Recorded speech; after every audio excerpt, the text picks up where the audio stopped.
So welcome to the School of Education podcast, for which we do not yet have a name, but probably will. I'm Lois. I am a Master's postgraduate student in the School of Education, and I'm here with Noah, and I study politics, philosophy and economics with the SMI, also in the Department of Education.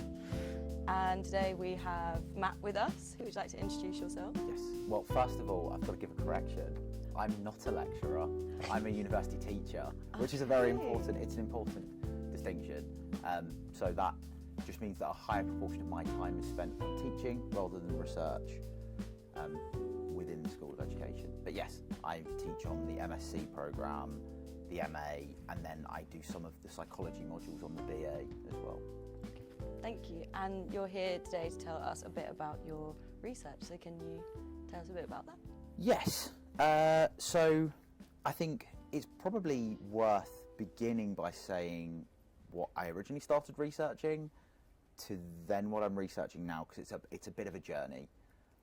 So as I said, kind of my background is psychology, and when I started out with my research, it was very focused on what we would call mainstream psychology, so traditional experimental psychology. My kind of area of focus and interest was very much cognitive psychology, so the way that we process information in the world around us, particularly for me visual information, and then the intersection with neuroscience as well. So we have these cognitive processes, how do we make sense of sensory information, but then also what's happening in the brain at the same time as this kind of cognitive processing. And I was doing this with people with autism or autistic individuals, and I was really interested in how autistic individuals process visual space. So this links to something called the weak central coherence account of autism, which is an explanation for the deficits, not that I particularly like to use that word now, but at the time, deficits that are seen in autistic individuals.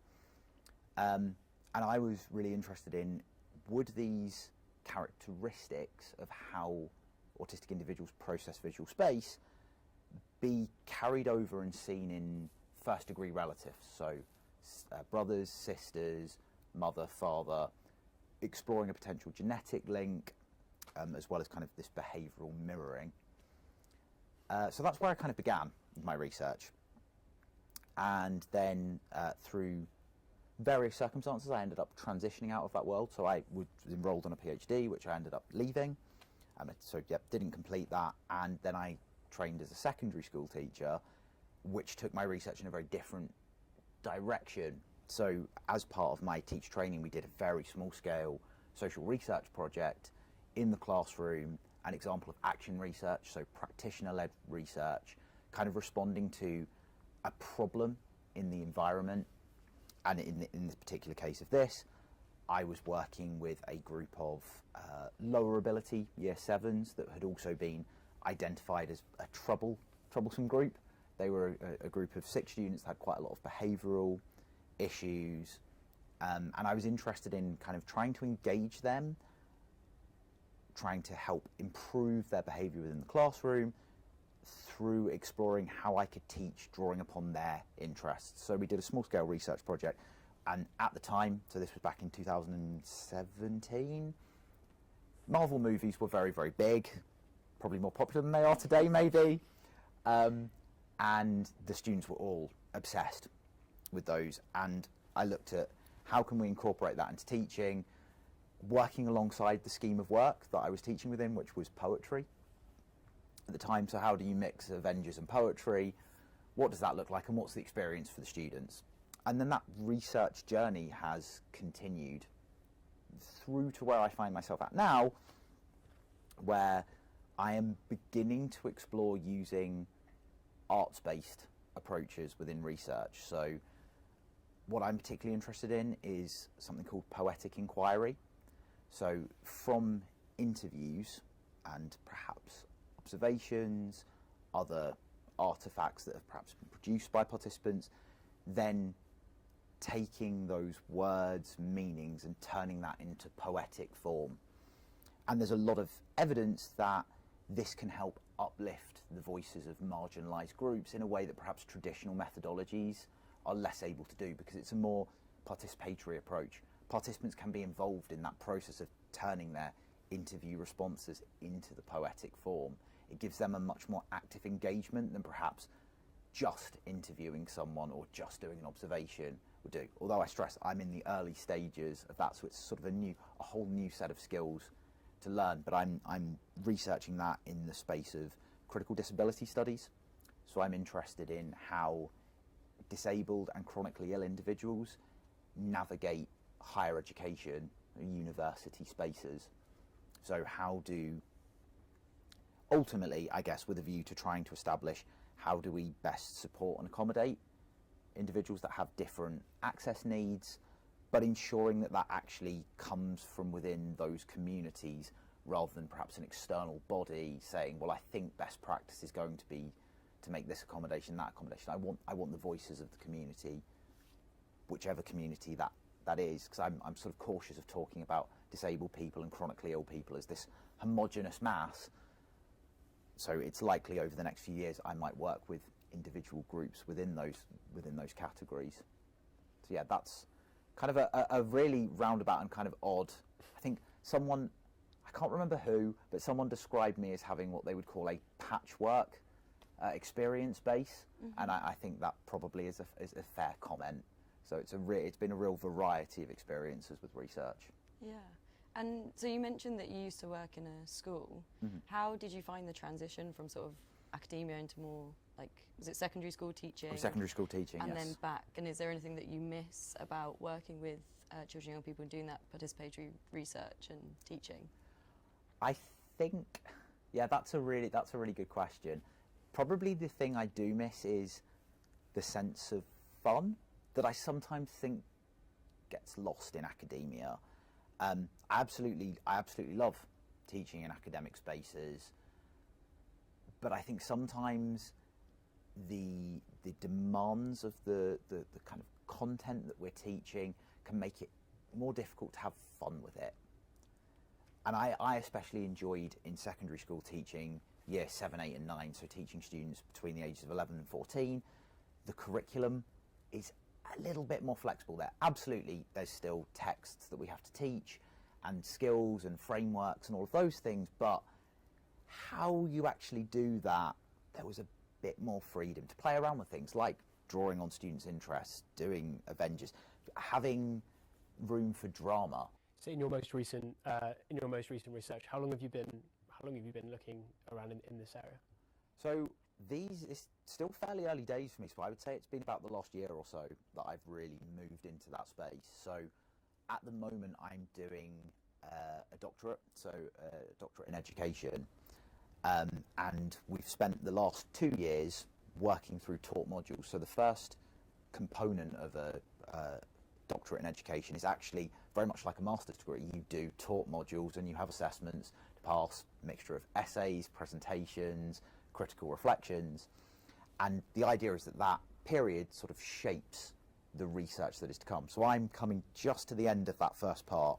So I'm currently in the process of producing an extended research proposal that will then, assuming I pass that, fingers crossed, will then set me up for after the summer to begin my ethics application to actually start going ahead with that research. So this is still a relatively recent and new area of research that I'm kind of moving into at the moment. What kind of direction do you see it going from here? I hope that I can kind of, well, one of the things I've written in what I'm kind of working at the moment is I kind of want to transgress barriers. I really want to try and find ways, new and novel ways, to really get the authentic experiences of chronically ill individuals, disabled people, and I want that to be really authentic, because I think reflecting back on my much earlier research, I recognise now that I was doing research on people, not with or for people. I think as much as I would have told you at the time, but I've completed ethics applications, I've adhered to the British Psychological Society ethics guidelines. That wasn't done in a particularly nuanced way. I think ultimately the participants that were taking part in my research they probably existed closer to data points in my mind. And as long as I was making sure that the data were recorded and stored appropriately and they were anonymous, I wasn't really thinking beyond that about things like power dynamics between researcher and participants, whether there was any opportunity for co-production. I was setting the research agenda, they were my research tools, and I think one of the things I really hope for my research and where I see it going is to be as participatory as possible. So having gone through such an extensive journey, going into academia, out of academia, back into academia, and then also going through such an emotional journey as well, Yeah. how do you think that has impacted the way that you teach now? You're a researcher, but also a teacher. You're someone who's come from one viewpoint and gone a full 360 in 180 into a completely different direction. How do all of these experiences impact the way that you teach and in your day-to-day life as a teacher and a researcher? Yeah, I think it does have a huge impact, because I think I feel that I have a good insight into when perhaps students share frustrations towards either qualitative or quantitative approaches to research. I can understand why someone that perhaps is more scientifically minded might struggle, say for example, when they have to, I'm thinking of the MSc programme on which I teach now, where the students have to complete a quantitative lab report and a qualitative lab report where they do a reflexive thematic analysis. And I can understand why the more scientifically minded students might come into contention with that reflexive thematic analysis and can find it difficult to navigate going through several transcripts. And how do you begin that process, and how do you start to identify the themes in the data? And obviously there are frameworks that help these things, but it's very, very different from, say, taking a set of quantitative figures, numbers, and saying, well, I'm going to apply an ANOVA or a t-test to this data set. So I think that helps, that I think I've got an awareness of both sides of things, and I have had certainly a lot of myself in the quantitative world, and now I'm kind of on the learning journey as well. And I think that's something else that I share with my students a lot, that I do not consider myself an experienced qualitative researcher. So I think that's something that comes forward in my teaching a lot as well, that kind of learning is kind of an ongoing process, and actually as a teacher you don't actually have to have all the answers, you don't need to know everything. I found students are actually quite receptive to when you say I don't know.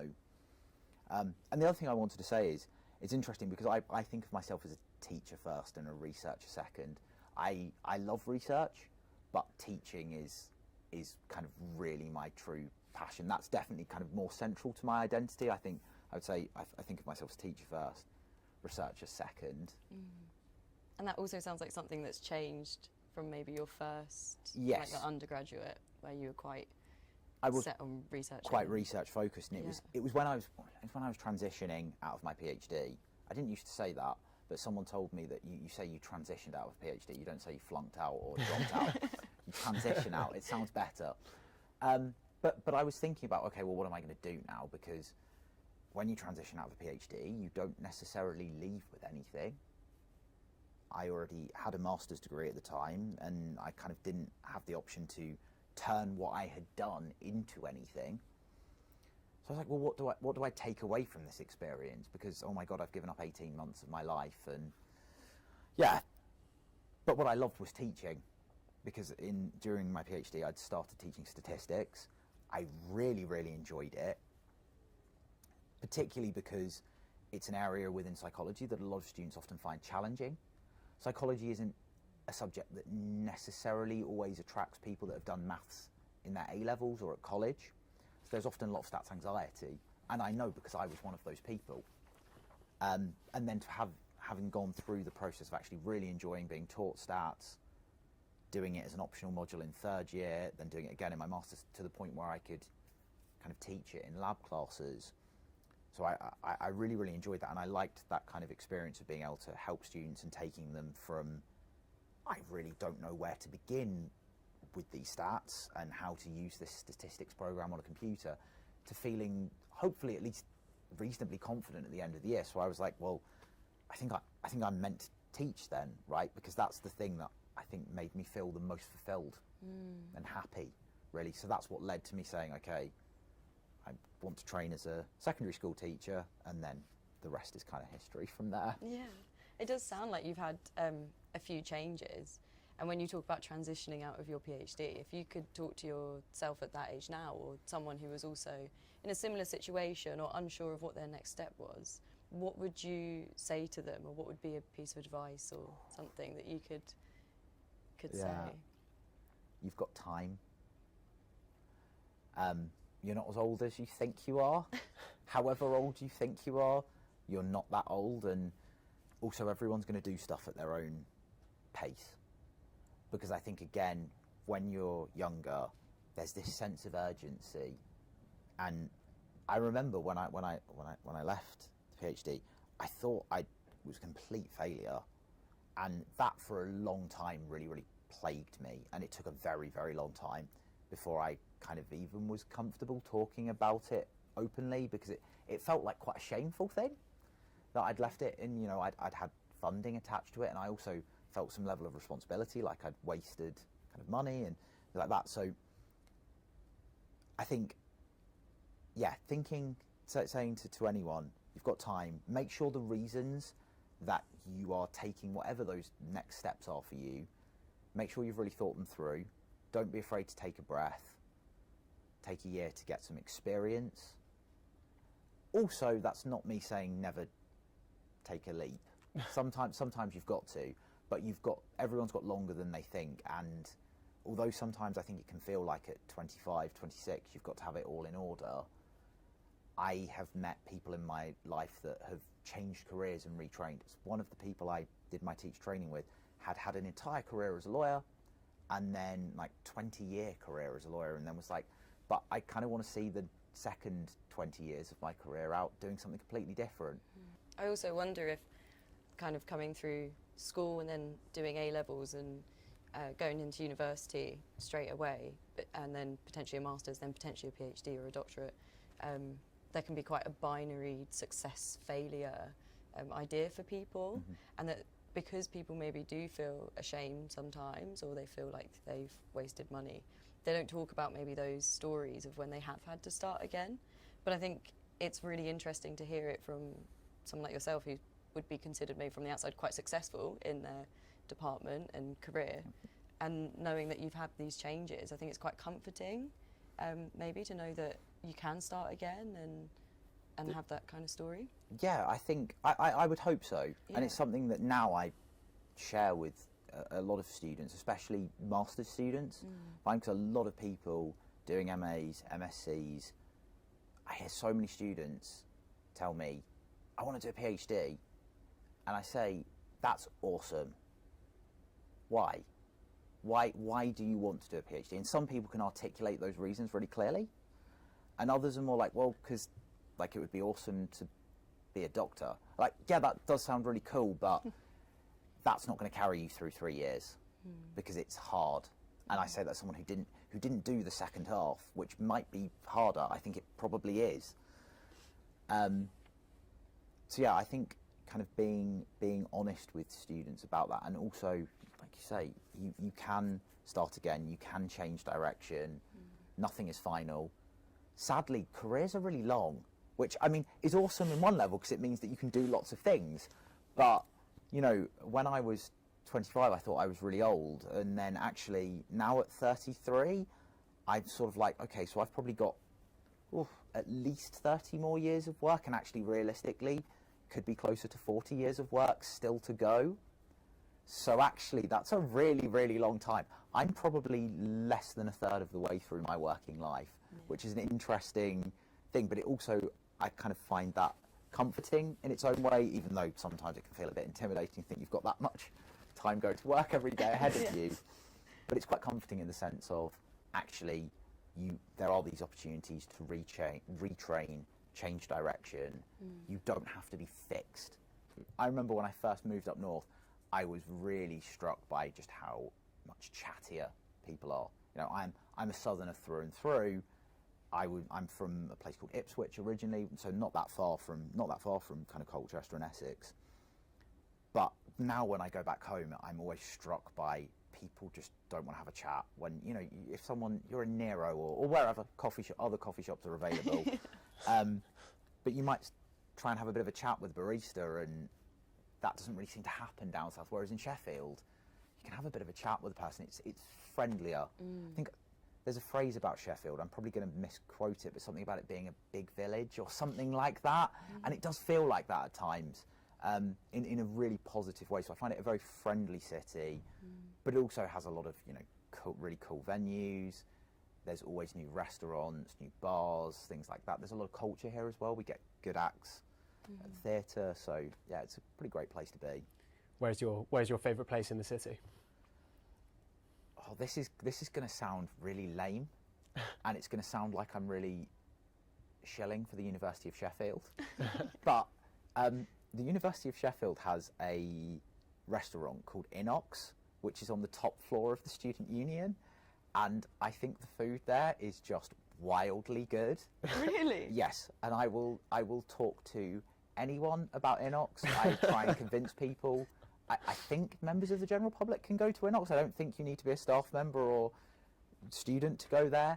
And I think the food is wildly good. They often cater, so I encountered them first when they catered a small student conference that happened just after I kind of joined the university.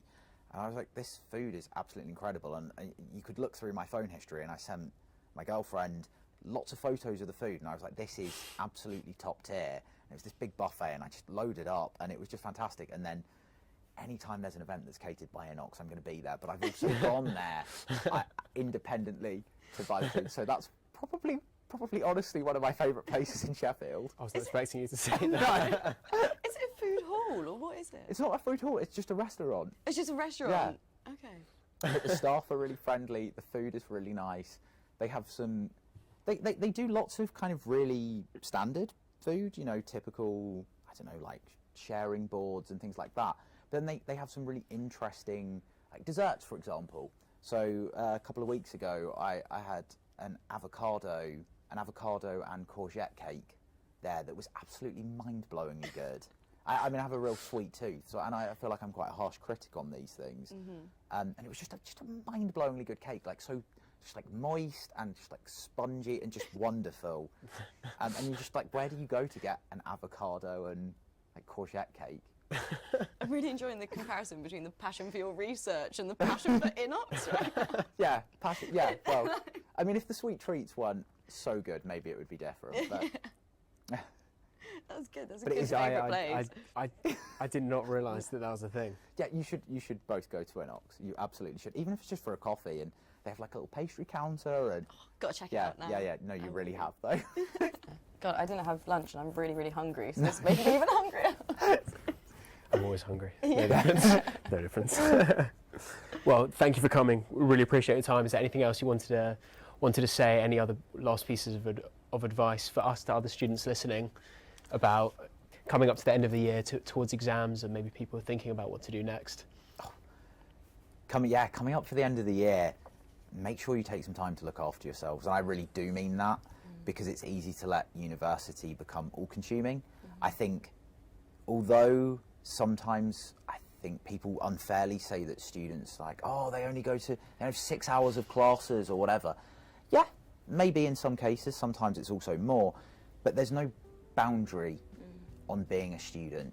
You could always read another paper, you can always read a bit more of the textbook. It's pretty rare that you can actually say, I have no assignments that I could be working on. And I think sometimes that can let it consume every part of your life, and especially when you move towards exam season, deadline season. Absolutely, of course, university has to become a bigger part of your life, it has to take up more of the life pie, but it shouldn't take up all of it. So just remember to do some things outside of university, and even if that's just small, really small, even if that's saying on a Saturday morning I'm going to go out and I'm going to play football or rugby or whatever, it doesn't have to be a sport, whatever that thing is, keep some protected time even when it gets really, really busy, because you'll be more productive for it. Also, cramming doesn't work. There's a lot of literature that shows that cramming doesn't work for people who have exams. Otherwise, just thanks for having me. Thank you very much. Thanks.